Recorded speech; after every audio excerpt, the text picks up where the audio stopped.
Hello, everyone. Welcome back to my channel. Zeno's Wisdom. I remember the exact moment I realized my balance wasn't what it used to be. I was walking through my kitchen, no obstacles, no distractions, just an ordinary day. Suddenly I stumbled. I caught myself, thank goodness. But something inside me shifted. A quiet voice asked, "What if I hadn't caught myself? What if I had fallen?" That moment stayed with me because losing your balance isn't just about tripping or being clumsy. It's about something deeper. It's about confidence. It's about independence. And most of all, it's about safety. If you are a woman over 60 or over 70, like me, you need to know something important. Doctors now say that 99% of older women will experience balance issues at some point. That number shocked me, 99 out of 100. But here's the part that gives me hope. The majority of those issues are not caused by aging alone. They're caused by things we can change, things we can fix. In this video, I'm going to walk you through 8 common mistakes that are quietly stealing your balance, your confidence, and possibly even your freedom without you realizing it. And most of these are things you do every day.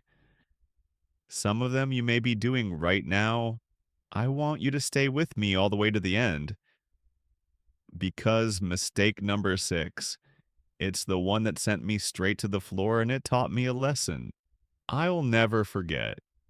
You are not alone in this and you are not powerless. There are simple steps we can take starting today to feel stronger, steadier, and more secure. Let's do this together. Mistake number 1, wearing the wrong shoes when it comes to balance. Most people think about exercises or maybe medications, but one of the biggest reasons older women lose their stability starts at the bottom. With our shoes, I'll be honest, for years I wore those little ballet flats. They were cute, simple, and easy to slip on. I felt comfortable in them. Or so I thought. But one afternoon, walking down the sidewalk near my home, I caught the edge of the flat on a raised piece of pavement. I nearly went face first into a rose bush that wasn't just a close call. That was my wake up call. As we get older, the shape and padding of our feet change the arches, flatten the fat pads on the bottom of our feet, wear down, and the muscles in our legs and ankles don't respond as quickly as they once did. That means the shoes that worked just fine 10 years ago might now be putting us at serious risk. A good shoe is more than just something to cover your feet, it's your foundation. If your foundation is weak, then everything above it becomes unstable too. So, what makes a shoe right for you? Now, first, it needs to have a firm, non slip sole. That means no smooth, worn down bottoms. Second, you want structure and support. Something that holds your ankle and arch in place, not something that flops around third cushioning. Think memory foam or a supportive heel cup, especially if you walk a lot on hard surfaces like tile or concrete. Finally, fit a shoe that is too loose can trip you up just as easily as one that is too tight. Now you might be thinking, I don't want to wear orthopedic shoes, they're ugly. But here's the good news. Today's market has caught up. There are stylish, supportive options out there. I found a beautiful pair in soft gray with floral accents. They look great and feel even better. And let's talk about slippers. I used to wear those all day at home. Soft, cozy, and totally slick on the bottom. They had zero grip, and I didn't realize how dangerous they were until I nearly slipped while carrying laundry. So now, even at home, I wear shoes with a proper sole. Not heavy boots, just something stable with a good grip. The difference, I walk taller, I feel more confident, and I haven't tripped on that rug corner in months. Shoes seem like a small detail, but when you're over 60, they're not small anymore. They're safety, they're confidence. And sometimes they're the difference between a normal day and an emergency room. Visit mistake number 2, skipping strength training. This one might surprise you. It sure surprised me for a long time. I believe that strength training was something younger people did. I thought it meant going to the gym, lifting heavy weights, or joining a fitness class with loud music and tight outfits. That wasn't me. I figured I was active enough just doing the usual walking, cleaning, gardening, but that wasn't enough. The truth is, after the age of 50, our bodies begin to lose muscle every single year, not a little, a lot, and it happens so gradually you don't even realize it until one day you try to get out of a low chair and you can't do it without using both arms to push yourself up. That's not just getting older, that's muscle loss. And the good news, it's reversible. I started slow. I didn't join a gym or buy fancy weights. I picked up a pair of light dumbbells from the local store and kept them near the couch. I began doing simple movements while watching television, things like arm curls, wall push ups, and seated leg lifts. Some days I didn't even use weights, just my body. The goal wasn't to look like a fitness model, it was to rebuild the strength I had quietly lost. The changes came fast within weeks. I noticed that standing from the couch took less effort. I felt stronger, carrying groceries. I even started walking uphill with more confidence, but more importantly, my body could react again. You know that moment when you trip and you try to catch yourself? If your legs and core aren't strong enough, your body just collapses. But with strength, your body fights back, it stabilizes, it keeps you upright. And here's the emotional part: strength is not just physical, it's mental, it's emotional. When you feel strong, you act strong, you stop avoiding curbs, uneven paths, or stairs. You reclaim your freedom just 10 to 15 minutes, 3 times a week. That's all it takes.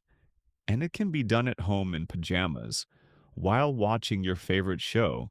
No pressure, just progress. Every small improvement makes a difference because strength protects you not just from falls, but from fear. Mistake number 3, ignoring vision changes. You might not think of your eyesight when it comes to balance, but the two are closely connected. More than most people realize. I certainly didn't make that connection. At first, I thought I was just a little clumsy in the dark or that my house lighting was too soft. But one night, I got up to use the bathroom. I didn't turn on the light. I didn't want to wake my husband, and as I tiptoed across the hallway, I completely missed the edge of a small rug. I went down hard on my knee. It took over a week to stop limping. That experience taught me something. Our eyes play a critical role in helping our brains understand where we are in space. It's not just about reading or recognizing faces, it's about judging distance, spotting contrast, and navigating steps. Shadows and uneven surfaces. As we age, our vision changes. It may not feel dramatic, but it's enough to affect our depth perception and balance. You might not realize that you're stepping just an inch too far or not far enough until it's too late. Many women over 60 continue to wear glasses with outdated prescriptions. I'll admit it, I wore mine for almost 4 years without an update. I thought they were good enough. But after that fall, I finally saw my eye doctor. Sure enough, my prescription had changed. I also learned about options like anti glare coatings and lenses designed to help with contrast in low light settings. These little upgrades made a huge difference. It's not just about glasses, it's also about lighting a dim hallway or bathroom. Can make everything harder to see and throw your balance off. Especially in the middle of the night, I added small plug in night lights to my bedroom hallway and bathroom. They were inexpensive and easy to install, but they gave me a new sense of confidence moving around after dark. If your glasses are scratched, old, or not tailored to your current needs, they could be putting you at risk every single day. And if your home is full of dark corners or shadows, your eyes are doing extra work, which leads to disorientation, dizziness, and even vertigo. So do yourself a favor, clean your lenses. Schedule that eye exam, replace bulbs with brighter, warmer lights. Your balance starts with what you see. Make sure you're seeing clearly. Mistake number 4, overlooking medication side effects. This one hit closer to home than I'd like to admit a few years ago. I started a new medication for my blood pressure. I'd been feeling elated on occasion, so my doctor prescribed something to help manage it. I took it as directed and expected to feel better, but instead I started feeling more off balance.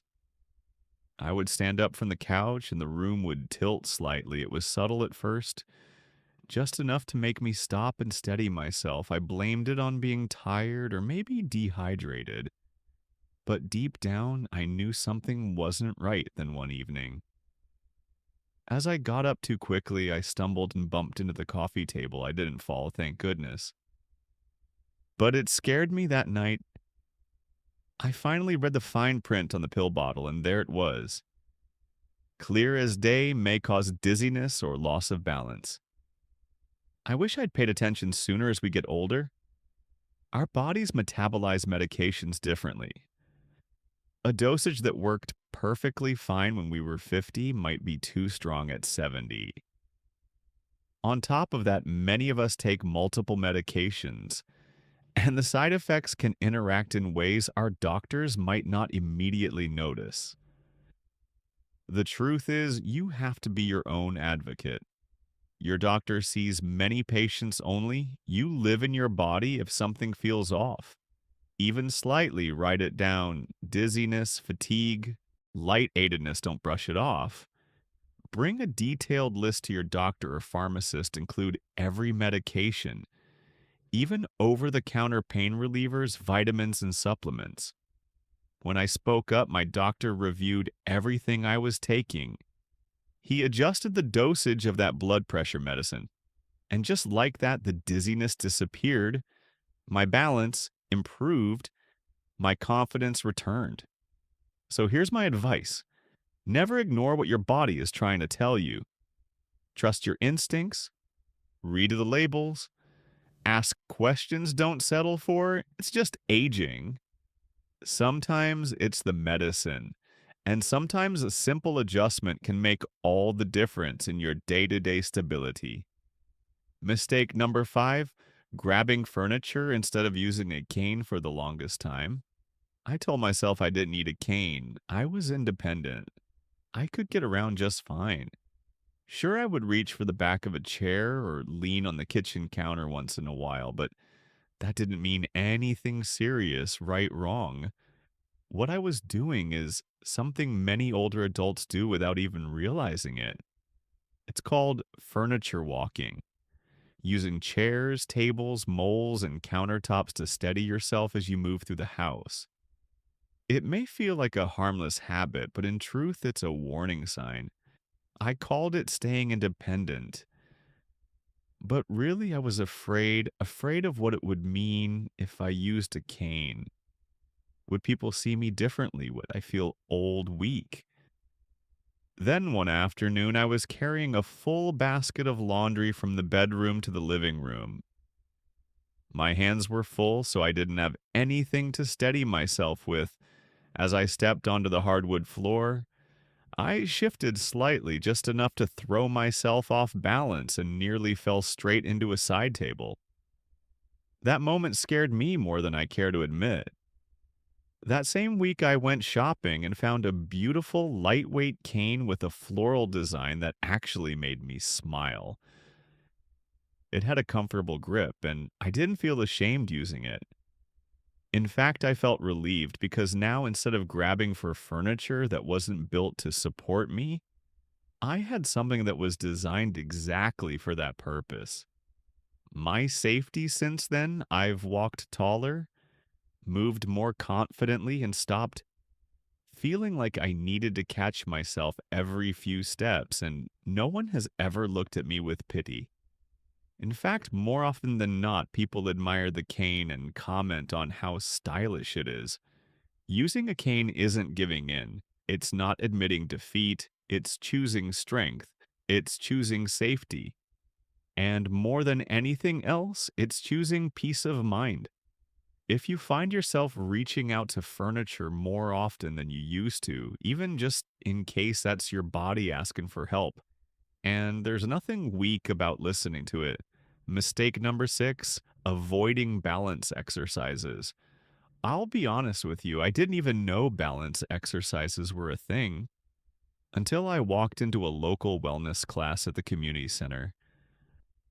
I thought it could be stretching, maybe a bit of seated yoga. I wasn't expecting to stand on one foot or walk in a straight line, heel to toe. And I certainly wasn't expecting to feel so unsteady. That first class was a wake up call. I realized I had done almost nothing to actively maintain my balance. I had assumed it would just stay like breathing or blinking. But it doesn't as we age. Our balance slowly weakens, not because we're careless, but because we stop challenging it. Our ankles get stiff, our core muscles weaken, and our brain stop practicing those little micro adjustments that used to come naturally. But here's the beautiful part: balance can be trained even in your 70s, 80s, and beyond. Your body is still capable of learning. I started small, standing on one leg for 15 seconds while brushing my teeth, walking across the hallway with my feet in a straight line heel, to toe shifting my weight from left to right while holding the back of a chair. It didn't take fancy equipment or long workouts, just a little intention, a few minutes here and there. And you know what happened? I started to feel more secure. I stopped bracing myself every time I stood up. I stopped second guessing steps off curbs or walking across gravel.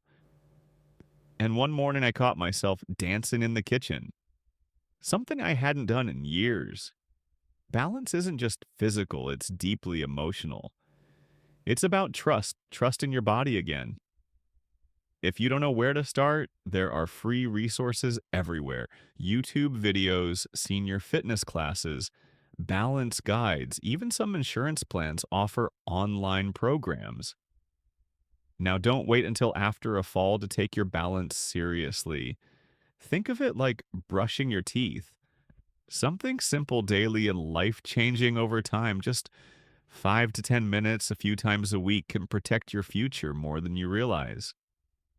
Mistake number seven, not drinking enough water. Out of all the things I've learned about aging, this one might be the most surprising and the most overlooked: not drinking enough. Water can affect your balance. Yes, really mild dehydration, the kind that creeps up slowly over the day, can lead to dizziness, confusion, fatigue, and even lightheadedness when you stand up. And that puts you at real risk for falling. Now, here's the tricky part: as we get older, our sense of thirst changes. Our bodies don't always send the same strong signals they used to. So even if you're not feeling thirsty, you could still be running low on fluids for years. I thought I was doing just fine. I drank tea in the morning, a cup of coffee in the afternoon, and maybe a little water with dinner. But what I didn't realize was that tea and coffee, especially the caffeinated kind, can actually contribute to dehydration. And when I did the math, I was getting less than 4 cups of water a day. That's simply not enough, especially for someone in her 70s. Then came the headaches, the afternoon fatigue. The moment I stood up too fast and had to grab the wall because everything tilted, I assumed it was just normal aging. But when my doctor asked how much water I was drinking, I didn't have a good answer. That day, I started keeping a little notepad by the fridge. Every glass I drank, I marked it down. I aim for 6 to 8 cups of actual water each day, not counting tea or soda. And the difference was remarkable. I had more energy. I slept better. My joints didn't ache as much, but most importantly, I felt steadier on my feet. So here's my suggestion: keep water where you can see it on your nightstand by your favorite chair in your handbag. When you go out, sometimes all it takes is a pretty water bottle and a splash of lemon or cucumber. To make drinking water a little more appealing if plain water isn't your favorite, try herbal teas or even broth based soups. Just watch for added salt or sugar. The goal is to stay hydrated in a way that feels doable and natural for your lifestyle. Hydration may not sound like a big deal, but for women our age, it absolutely is. It supports every system in your body, including the one that keeps you upright. Drinking enough water is one of the easiest, cheapest, and most powerful ways to protect your balance. Mistake number 8: living in a fall unfriendly home. The last mistake I want to talk about is one that's so common, we hardly even notice it until it's too late. I call it living in a fall unfriendly home. You see, we spend so much time in our homes, we start to overlook the little hazards that throw rug we've had for 20 years.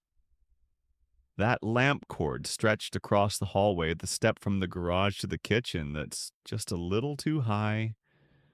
We know our homes by heart, but our bodies change, and what used to be easy can suddenly become dangerous. My moment of realization came one morning when I was carrying a laundry basket. My arms were full, and as I stepped into the hallway, my foot caught the corner of a rug. I didn't fall, but I twisted my ankle and had to sit down right there on the floor. That ankle kept me out of my morning walks for almost 2 weeks, all because of a rug. I'd walked over 1,000 times after that. I took a fresh look at my home, not just with my eyes, but with safety in mind, and what I found surprised me in the bathroom. I had no grab bars, just smooth tile and a bath mat that moved under my feet in the hallway. I had one single dim light bulb, and in the kitchen, I kept my most used pans on a low shelf that forced me to bend and twist. All these things, which felt normal for decades, had become quiet risks. So I made a few simple changes. I removed the loose rugs and added non slip mats. I installed a grab bar next to the toilet and inside the shower. I swapped out dim bulbs for warm LED lights. I even bought a night light with a motion sensor for the hallway. And instead of bending to reach the bottom cabinet, I moved the pans I use most to waist level. None of this cost a fortune, but it gave me something priceless: peace of mind. And let me tell you, there's no shame in adapting your home to support your needs. You're not babying yourself. You're protecting your independence. You're making it easier to move through life with confidence. And if someone else comes to visit a grandchild, a friend, they benefit too. Here's a quick checklist I recommend. For anyone over 60, remove any rugs that slide or curl at the edges. Tape down cords or run them behind furniture. Install grab bars in bathrooms, not just in the shower, but near the toilet too. Add night lights in the hallway, bathroom, and bedroom. Keep frequently used items at waist height to avoid bending or climbing. Use a shower chair if your legs feel tired when bathing. Make sure all stairs have railings, preferably on both sides. These aren't drastic changes, but they make your home a safer, more supportive space. And that means more freedom, more confidence, and fewer worries about what if. Because here's the truth: most falls happen at home, but most falls can also be prevented. Not with fear, but with preparation. So take a little time to look around your space with new eyes. Ask yourself, if I were visiting this home for the first time, what would make me feel safer? Then take action bit by bit, day by day. You deserve to live in a space that takes care of you, just like you've spent a lifetime taking care of others. So there you have it. 8 common mistakes that quietly, slowly, but surely steal our balance, our confidence, and sometimes even our independence. Some of them seem so small, like skipping a glass of water or wearing the same shoes we've trusted for years. Others, like ignoring vision changes or brushing off medication side effects, feel like things we'll deal with later. But together, these habits add up, and over time, they can turn into real risks. But here's the beautiful truth: you don't have to accept these things as part of getting older. You have more power than you think, more control than you've been told. And you're not alone in this. I want you to know, truly know, that you are still capable of strength, still worthy of stability, still deserving of a life that feels grounded and safe. If you've been afraid to walk down that uneven driveway, if you've skipped an outing because of your balance, if you've ever quietly thought, what if I fall and no one's there? Then this message is for you. You're not weak for being careful. You're wise for preparing. You're brave for choosing to face these changes instead of hiding from them. Taking care of your balance doesn't mean giving in. It means standing tall literally and emotionally. It means building the kind of confidence that lets you step forward again, not with fear, but with freedom. So let me ask you something simple, and I'd love for you to answer it in the comments below. Which of these 8 mistakes surprised you the most? Or maybe this one, what's one change you're going to make starting today? I read every single comment, and I can promise you your story might just inspire someone else to get stronger too. If this video helped you, please take a second to like it. If you want more practical advice, heartfelt stories, and guidance for living smarter as you age, be sure to subscribe to this channel. Wise Elders Insight: take care of yourself. My friend, your body has carried you through so much. Your future self is counting on you to keep going, steady, strong, and full of